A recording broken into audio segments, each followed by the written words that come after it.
What if your piano practicing could feel like a refuge and not an unpleasant chore? When people hear that I'm a piano teacher, they often say, well, I liked playing piano, but I really didn't like practicing. But what if you could transform it into something that you actually look forward to?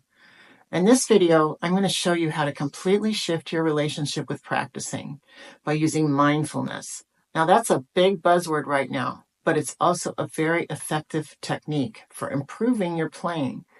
It's about paying attention, noticing. What are your fingers, hands, arms, shoulders, body, feet doing? What does it sound like? Tuning into that as you do it. So why should you listen to me?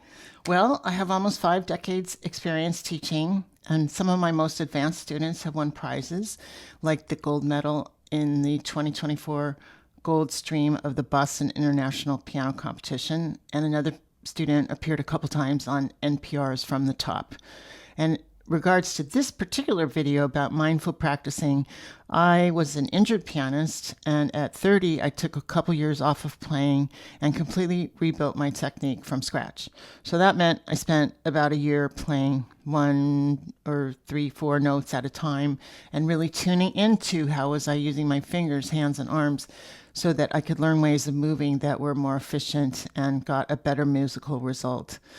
And after I did that, I eventually ended up, a couple years later, I made a CD called American Retrospective, which you can check out on Spotify, and eventually ended up entering some of that recording into a competition that won me a performance in Carnegie Hall. What exactly is mindful practice? Well, for a background, it's good to know that the brain is evolutionarily wired to take it easy, to go into checkout mode. And the reason is when we were hunter-gatherers and spent most of our existence looking for food, the brain uses a lot of our calories, our daily caloric intake. And it was evolutionarily efficient for the brain to shut down so that we could conserve calories. So we're wired to do that. Mindful practice, it's a process, it's an approach, it's a paradigm maybe for practicing where you're trying to create habits, ways of working that counteract this natural tendency of the brain to kind of space out. So I was talking about this with a student, and I said to her, well, you wouldn't want to just be practicing the same thing for 5 minutes over and over again. And she said, well, oh, yes, I would. And when you are doing that kind of what we call blocked practice, where you're repeating the same thing, it can feel soothing. It can feel like you're making progress because in the moment, whatever it is that you're doing will probably start to feel better. But long term, the results are not as good as some of these other ways of working that I'm going to share in this video. It also could feel boring.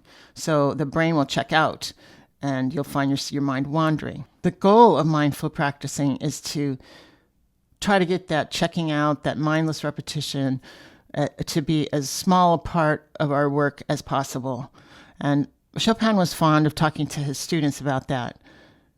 And this is a quote from his student, Carl Mikuli. He never tired of inculcating that the appropriate exercises claim the intelligence and the entire will of the pupil, so that a 20-fold or 40-fold repetition does no good at all.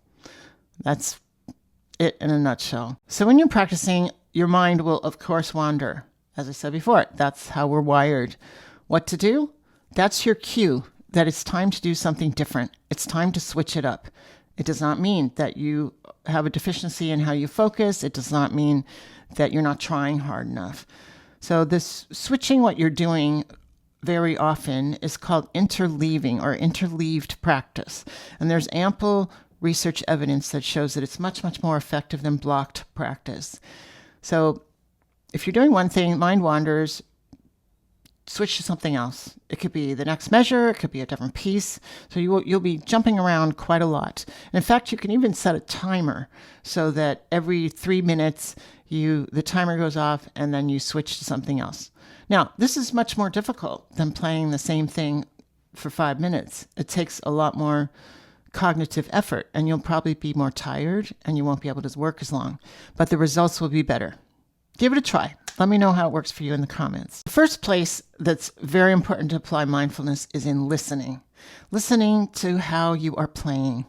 And someone left me a comment on one of my other videos that Walter Gieseking, who's a very well-known French pianist, he said that his teacher, Walter Leamer, the main thing he learned from him was this very focused practice. And I think he called it self-hearing. Nowadays, we have these little computers we're carrying around with us everywhere, and they are amply equipped to record ourselves. So it's really a smart thing to utilize that capability. There's a really good app called Twisted Wave that does a pretty high fidelity audio recording. You can have that on your smartphone. I've usually just used a video recording because I want to see what my hands are doing. When I took the practicing classes with Dr. Molly Gebrian, she said that in a practice session, I think she said she does 60 to 90 minutes at a time. She would record herself 50 to 70 times. That blew my mind. So those are obviously short segments that she's recording. She plays it, she records it, she listens. Is it what I want? Does it sound good? No, it doesn't. Okay, I'm going to play it again and do a little problem solving and record it another time. Did that fix it? Well, no, it didn't. I'm going to try something else. I'm going to record it. I'm going to listen. Did that fix it? Oh, that's better. So integrating the recording into the actual practicing. And what I've found for the recording that I've done is it massively increases my ability to hear what I'm doing, even when I'm not recording. It trains my brain somehow to be able to focus more realistically and more accurately on the sound that I'm making. So one area that's normally or often can be very difficult for people to pay attention to is fingering, making sure that they're planning out a fingering for every note and that they're using the same fingering every time that they play that note or that passage. So I had one student who came and he said before he studied with me, he thought it was a virtue that he could play the piece with a different fingering every time. The question or the reality is he couldn't play it all that well. So if you are playing a passage with a different fingering each time, you're programming into your brain a whole bunch of different options for how to get through that section. So maybe you have 5 versions of measure 1 and you have 5 versions of measure 2. So you go to play the piece, your brain, first of all, it's busy deciding which of those 5 you should be using, but it also is going to randomly select them. So, and then another thing about that is it's randomly selecting from the 5 options for measure 1, but it's also randomly selecting from the 5 options for measure 2. And some of those combinations are not so good. So this is what leads to so-called random mistakes. They're not really random. It's the selecting between what you've programmed is random, but the fact that all those options are in your mind, that's not random. That's a result of not being able to focus on the fingering while you're learning it. So how do you do that? Well, first of all, you got to plan a fingering, a good fingering, which I didn't know that you were supposed to do that. When I go back and look at my scores from when I was in graduate school, there are very few fingerings in there. Nobody talked to me about fingering much at all until I did all this retraining around improving my technique. So it's really important to plan a fingering. You should have a fingering planned for every note that you would like to play. So that's, for me, is every note in the piece. Write them in your score. If you need to, write them over every single note. Now, this is for students who are moving your hands. If you're playing in the 5-finger pattern, I wouldn't be writing those fingerings on there. You need to get recognition of intervals. But once you're past that and you're moving your hands during the piece, it's fine, in my opinion, to write a fingering over every note. And I did a long video about this. I'll link it somewhere above here, about correcting the habit of playing with different fingerings each time. So the way that you can practice to improve your fingering and many other things is to take a short chunk, and then you're going to play it 3 times, take a 10-second break, and then take another short chunk. So your goal is to play it 100% accurately. How do you do that? Well, you have to play it at your $100 tempo. What's your $100 tempo? Well, it comes from a story that somebody told in the Dr. Gebrian practicing class. A teacher said to a student, I'll give you this bill, pulls money out of her wallet, if you play it 100% correctly on the first try. And the teacher had mistakenly pulled out a $100 bill. So that is your $100 tempo. What speed would you go if you needed to play it 100% correctly on the first try? Usually it's slower than you think. And in my opinion, it's fine to stop and make sure that you're not making a mistake. Again, this is when you're learning a section. I'm not talking about practicing for performance. That's a whole different thing. Then you would want to be practicing continuing through mistakes, but hopefully you've already programmed in everything correctly and fluidly and with one fingering. So your $100 tempo, a very short bit of music. The average human working memory can retain 3 to 5 pieces of information. So when you're on the internet and you're trying to verify your identity and they send you one of those 2-factor authentication codes, it is not 14 digits long. It is 3, maybe 6 numbers, because that's what people can remember. So that's how much information should be in your chunk of music. Now, in your music, it depends how well you can chunk the information in the music as to how much music that would actually be. So if you're not that good at reading, it might be 3 notes. If you're a really skilled reader, you recognize a lot of patterns, it might be 5 chords. It's very variable depending on how skilled you are at chunking information visually off of the page. So to summarize, 3 break 3. Short chunk, 3 to 5 pieces of information. Play it at your $100 tempo 3 times, take a 10-second break, and play it 3 more times. The purpose of the 10-second break is for the brain to rest, and studies show that while you're resting, your brain is integrating the information that you had just been learning. So moving on from fingers to hands and arms, and specifically leaping. So a lot of times this is an area where people fall down big time. Like they can play the notes, but every time there's a leap, there's sort of an unplanned intermission, so to speak. This is a piece by a guy named Bortkiewicz. I have no idea if I'm saying that right. So a person who's doesn't know how to practice leaps, it might sound like.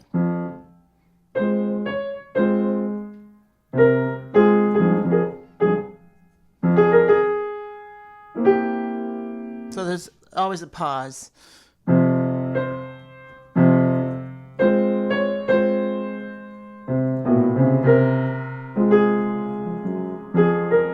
A lot of looking down. I forgot that part. So how do you practice leaps? What's going to fix that? Well, it's important to think of each leap as being a pair of notes. It's the note that you play, and then the note that you're leaping from, and the note that you're leaping to. So in this, I'm going to use this second, going over the bar line here. So when I play these 2 notes, I want to have it in my mind that the playing of this chord, I got to change my bench here. The playing of this chord throws me right away to the note that I need to play next. So every action has an equal and opposite reaction. So if I'm playing into the key with a lot of freedom, there's a bounce back, and I can use that to throw me to the next key. Also, the piano keys have a repetition spring in them, and that's what brings the key back up. Funny story, not that funny. I was playing a concert at one point, and the place we were going to play, they said, it's not a very good piano. It's a 9-foot Steinway D. I said, that sounds pretty good. She said, well, you'll see when you get there, there's some problems.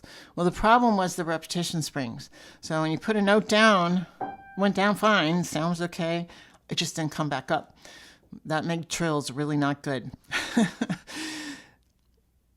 It messed up a lot of that concert, I have to say. Fortunately, I was playing with 2 other people, and they kind of covered for me. Several things about these leaps, thinking of them as a pair, that are difficult and require more mental effort. One is when you look at the score, you have to see both the note you're playing and the note that you need to leap to. You have to see them both at once. And that can be hard for people, especially if there's a long rest between when you play one note and when you play the next note. Other things that can make that harder is if the 2 notes are on a different part of the staff, like there's a line break, or you have to go from the bottom of the page up to the top of the next page. Or again, if you're not a good reader, it's hard to look at one chunk of notes, look ahead, and then figure out what the next one is. And then by that point, you might have already forgotten what the first ones are. So Yet another plug for sight reading. And the final thing that people find confusing about this and difficult, and a kind of a main area that students express resistance to this idea, is that it's confusing to play the note and then go hang out on the other note when it's not time to play it. So it's like you're not just mentally processing things one at a time. It's like driving. When you're driving around, you kind of got to look ahead, you got to look behind. There's a lot of you're not just looking straight ahead. So that learning to broaden your awareness of what's coming next and then go back and look at what you're doing, that kind of zipping your eyes and awareness back and forth, that takes time to cultivate that. And at first it does feel confusing. And the final area of this that's challenging is teaching yourself that you can get to the key and not play it. And so if you're doing that, if you're getting to the key and you're not playing it, how do you know that it's the right note if you don't play it? That seems like a contradiction. Well, this goes to cultivating a kind of a feeling, a tactile map of the keyboard. And I have another very long video about this whole subject. But I want to add to what I said in that video that all of your fingers, not just the ones that are playing, but the ones that are not playing, they're all touching the keys. And the long fingers inside the black keys are the ones that will tell you where you are. And here is the detailed information of how they do that. The main thing that's important is when you're touching the natural half step, and that's here where there's 2 white keys in between the groups of 2 and 3 black keys. So if I'm touching this E, for example, let's do it with the left hand, you can see it better. If I'm touching the E with my 2, I feel the E flat on this side of my second finger. But I don't feel anything on the other side of my second finger because I'm right there where there's 2 white keys. So that tells me I'm either on an E or I'm on a B. How do I know it's a 2 black key group? Well, the other fingers, 4 and 5, are touching over here where the other natural half step of B and C is. And I can kind of feel that there's 2 black keys right here. So that's how I know it's E. And this way of locating yourself on the pattern of 2 and 3 black keys, this is how you will be able to get to the notes and make sure that they're the right notes before you play them. But it requires broadening your awareness beyond just kind of like what are the spatial distances, and also taking in all this other sensory information of all 5 fingers.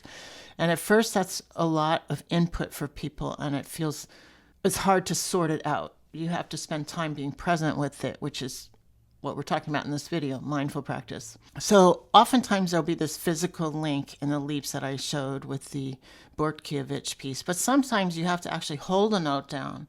You can't play it and jump.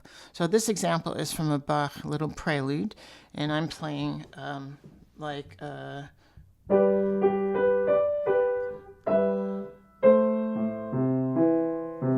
now that half note C there, I need to hold it down. I don't want to pedal too much in this piece. So I'm holding it down with my finger, and then I have to remember to move it on the 3rd beat. So the trick for that is to program in that when the left hand plays its note on the 3rd beat, that sends a signal to the right hand that it's time to move. I call it a cue, C-U-E. Whoops, I went too soon. Now, and believe it or not, this is a little hard because that's 5 notes. And I worked on this with a couple students, and they forget. By the time they get to the 5th note, they start off, and then by the time they get here, they've forgotten that they're supposed to move their hand. I asked my student, what are you thinking about? Well, he said, I'm thinking about the left hand. How is it moving? Am I doing that stuff I'm supposed to be doing with my left hand? I'm worrying about, am I going to make it to the G in the left hand? So this is just another example of what I was saying about the short-term memory. Why you want to take those small chunks, 3, break 3. It is harder, of course, if you have to hold it down and then remember to move it. I am very fervent on this subject because you'll find that not only can you play the piece better when you build leaps in like this, it will help with memory. Sometimes memory problems are not actually memory problems. It's that you didn't build in this physical habit of knowing where to go. And so at home, you can kind of remember, oh, I'm supposed to stick my hand over there. But when you're playing on a strange piano or somebody's watching you or both, you can forget. And I had this happen in a concert with 500 people there, and it was really mortifying. And it had never happened to me before, ever, in that one spot. And it was kind of a break between the end of one first theme and going into the second theme of a Beethoven sonata. And I knew that it went to a B flat major chord. I just couldn't find which inversion. I didn't know. I knew it was so. And I tried like 3 different inversions, and I just finally had to give up and start over. And then I got to that same spot a second time, and I made the same mistake. And I had to leave out the entire second theme and jump right to the development. And ever since then, I've been merciless with my students on this subject because that was such a bad experience for me. I wanted to give one more example of a leap and why it's good to get off the note early and get to the next key and be touching the key before you play it. And this piece is the Chopin Nocturne, Opus 55, number 2. I don't play this piece, so it's not going to sound that great. But it is such a good example. I wanted to include it. So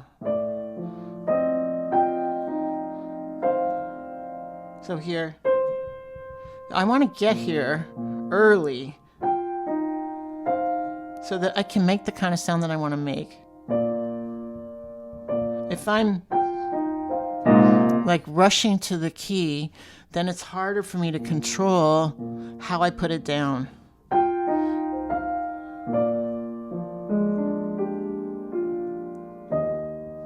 Same thing here. I want a certain kind of a sound.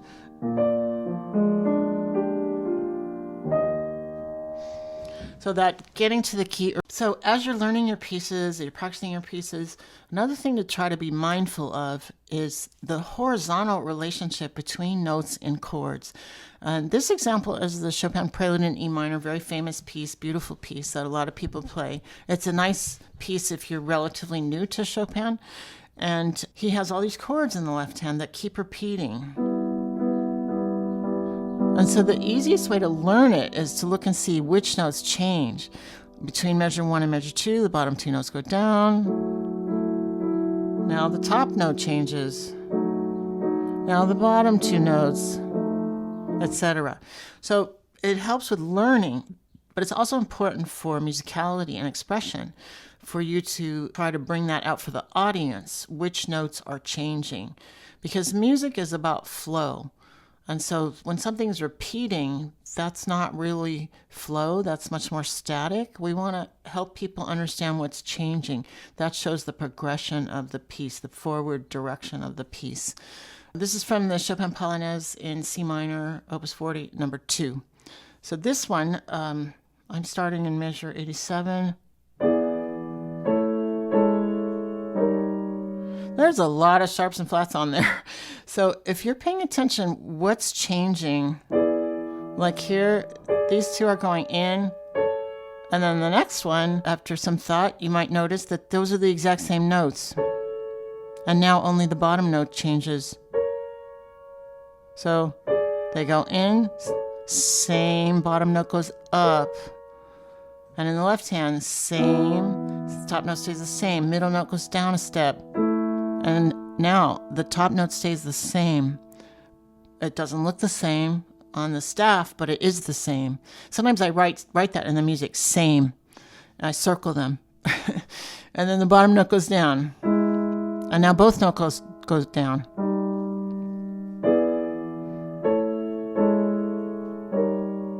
And I'm playing it like I'm kind of bringing out the notes that are moving. I have one more example of chords with a lot of notes where it's very helpful to look and see which ones are the same. And this is also from that same piece. So those stay the same for every single chord. It's just this that's moving.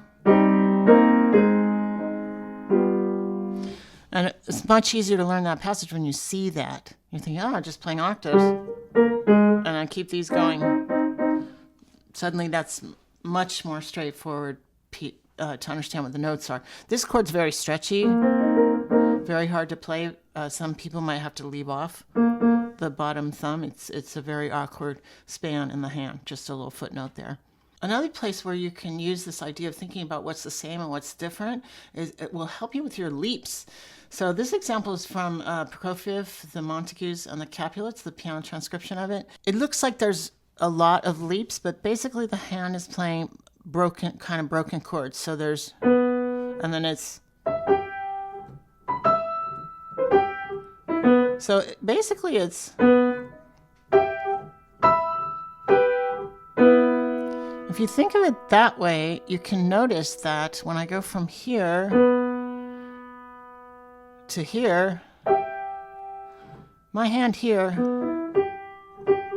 my 3 is already on the G that I need to put my thumb on for the next thing I need to play there. So I'm touching this G, second line of the treble staff. I'm not playing it, but I'm touching it. That means I know where to put my thumb for the next thing.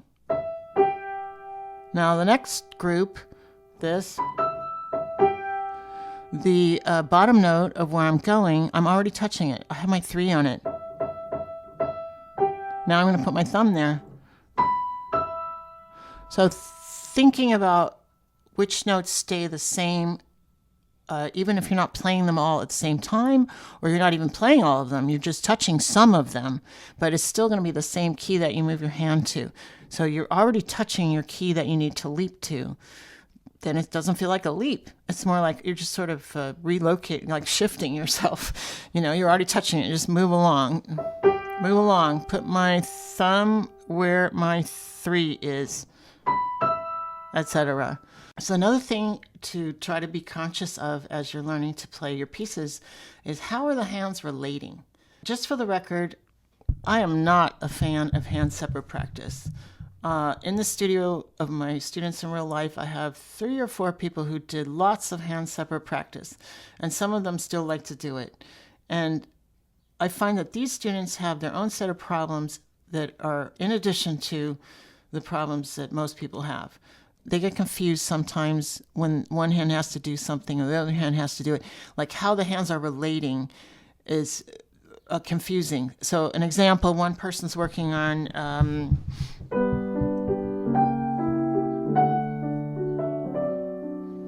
and that has been very, very hard for him. It's not the voicing, it's not the leaps in the left hand, it's that it's confusing this.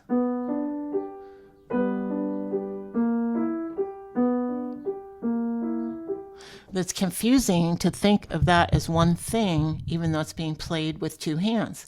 That's an example of the type of problems that playing your hands separate too much can cause. So as much as you can, as soon as you can, you should be playing your hands together. If you're an early level student, at the very first stage of that is going to be learning to play different fingers together at the same time. So let's say I have to play this. I would do what I said at the beginning, tune into the skin of the 5th finger touching the piano, the skin of the 3rd finger touching the piano, and then feel that both hands do the same thing, which is go towards the floor on those 2 parts of my body that I just tuned into. I just move them towards the floor.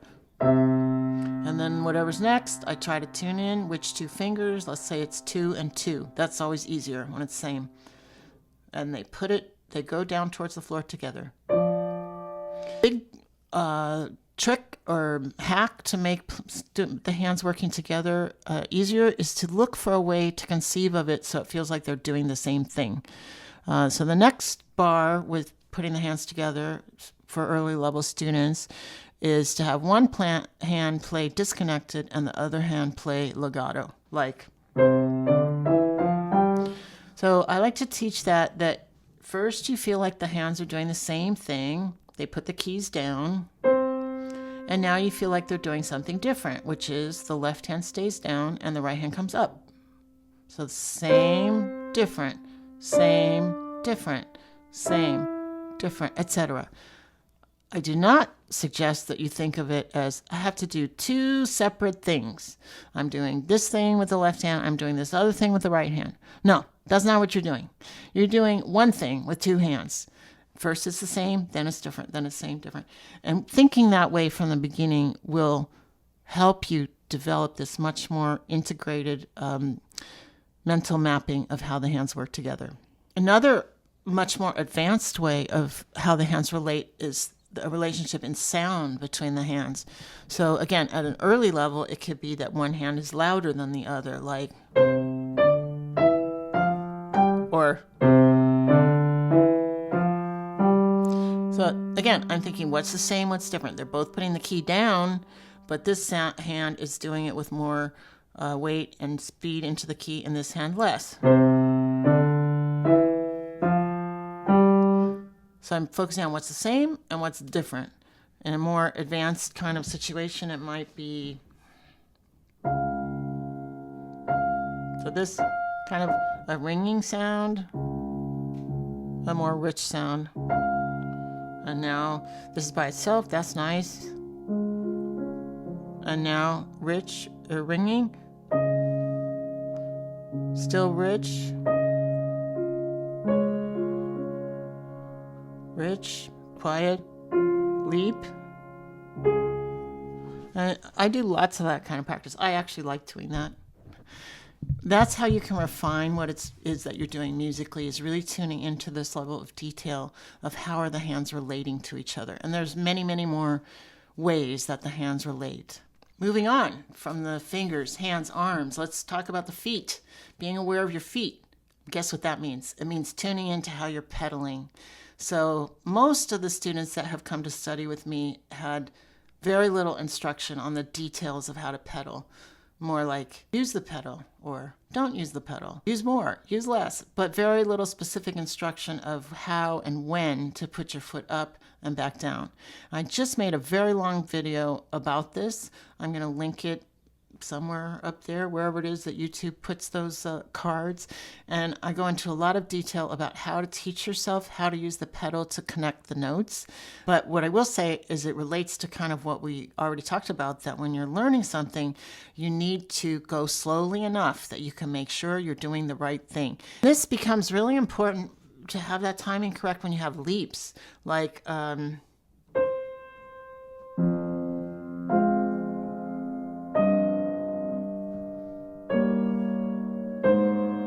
I'm modeling, practicing with that slow change.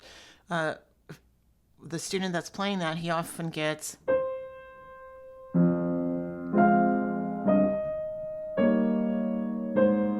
he gets both of those. So this one is, he doesn't get his foot up and back down quickly enough. So the bass note isn't sustained. That one was the foot came up before I played the note.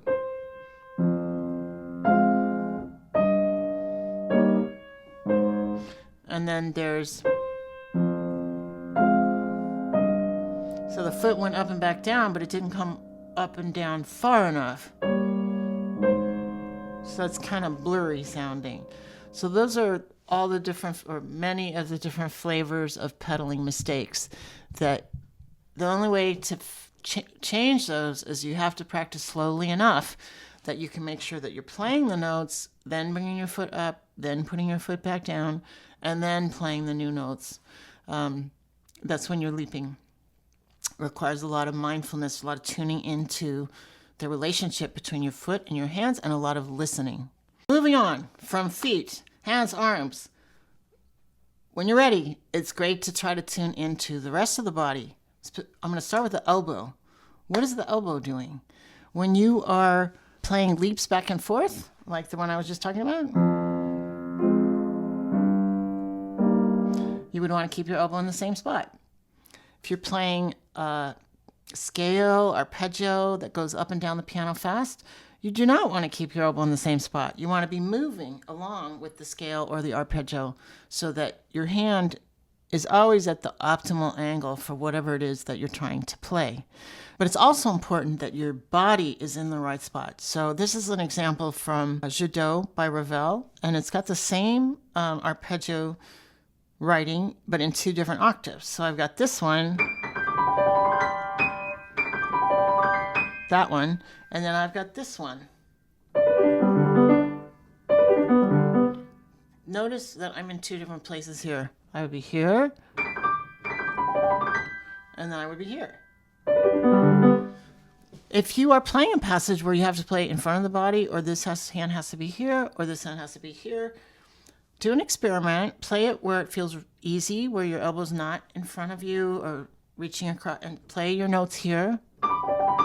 If they're easy here, but you can't play them down here, or they feel worse, probably you need to move your body so that this feels the same as this. Another area that I just recently started working on awareness around is the position of the head. So when you're playing, if your head is like this, the head is heavy. So if it's hanging forward like this, the muscles in the back and the shoulders have to work harder to hold it up. And then that translates into less freedom in the arms.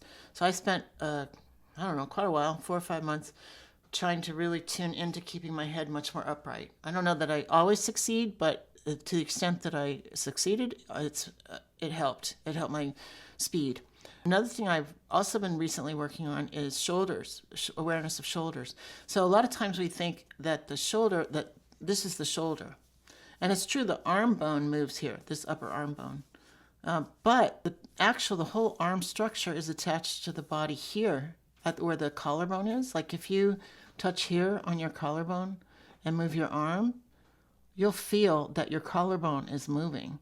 And if I touch my shoulder blade and I move my arm like this, or even like this, you can feel that your shoulder blade is also moving. And where this will help you with piano is if you're thinking that you have to get your arm around the front of you by just moving here, you're going to be a lot more limited than if you think, oh, I could bring my whole shoulder blade around here and I'm moving my body too. And that can help you get way over here when you need to play this kind of thing. So if I'm doing this, it's impossible. It has to be that way. And then as I go up, I'm moving that way. So that I'm back. And then I'm kind of moving diagonally this way. So those are examples of taking that awareness from the fingertip, the hand, the arm, and moving it into the torso, and how that can help you when you have to play pieces that move around the keyboard more quickly, which is all part of advancing as a pianist and playing more notes. They move faster. So I'm going to close with talking about what is, I think, maybe the most obvious application of mindful practice, which is mental practicing. It's used a lot in athletics. I love figure skating. I'm often watching the Olympics, World Championships, whatever. And they have those backstage shots, and they show all the figure skaters in their little outfits, but with sweatshirts over them. They have headphones on, and they're all walking around, and you could see them. They're kind of, sort of doing their jumps and stuff. Their skates have those guards on them, and they're walking on the rubber on the floor, so they can't actually be skating. But it's visible that they're mentally reviewing their program. And that's something we can do as musicians as well. So there's a lot of different modalities of how you could do that. You can look if you can sense which finger is playing at all times as you're looking at the notes. So it's like mentally rehearsing the fingering thing I talked about. You could be reviewing and reminding yourself of the what does it feel like in my hand when I'm playing this. So with the E minor prelude here, I'm feeling, like I said, the B flat on the side of my third finger. And I'm just very aware of, when I think of that chord, I actually have a sense of what that feels like in my hand, what that I'm touching something on the side of my third finger. So rehearsing that kinesthetic map of the keyboard. You could be rehearsing what it looks like on the keys. You could be imagining what it sounds like. Now, I find with that, for myself, it's easy for me relatively to hear the melody, but it's much, much harder to hear all of the notes of the chord while I'm playing, also hearing the melody. So I have to go very slowly if I want to hear all of the notes. At one point I was, this was before I did the retraining, I was an injured pianist, and I'd gotten a concert engagement and I didn't want to cancel it. It was so hard to get it.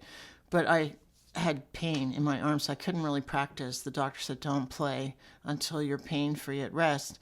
So I spent a lot of the summer lying on the couch looking at the score of my pieces and imagining them in my mind and trying to hear how all the notes went and imagining all the fingerings. And that was very, very useful. I certainly would not have done it if I had not been in that situation. It was really hard. But I was able to play the concert even though I don't remember. I had maybe 2 months to actually practice the pieces before I went to play them. And I definitely could not have performed the concert if I hadn't done all that mental work. Another good thing to do is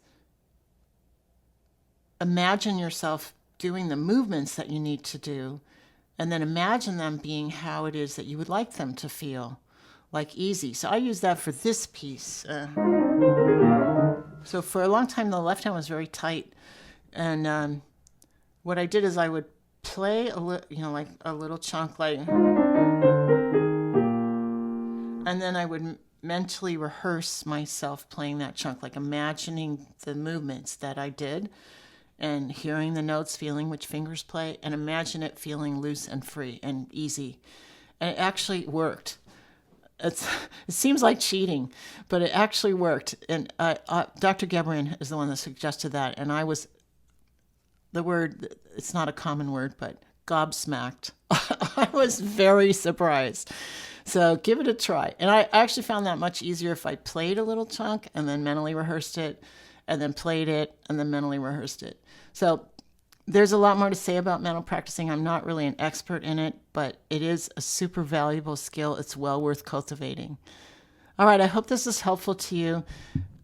It gave you a lot of different ideas about how you could integrate mindfulness into your practicing to enable you to break through things that are sticking points for you, to help you feel like the minutes that you're spending really pay off in good results. For me, this way of working has made practicing something I really look forward to.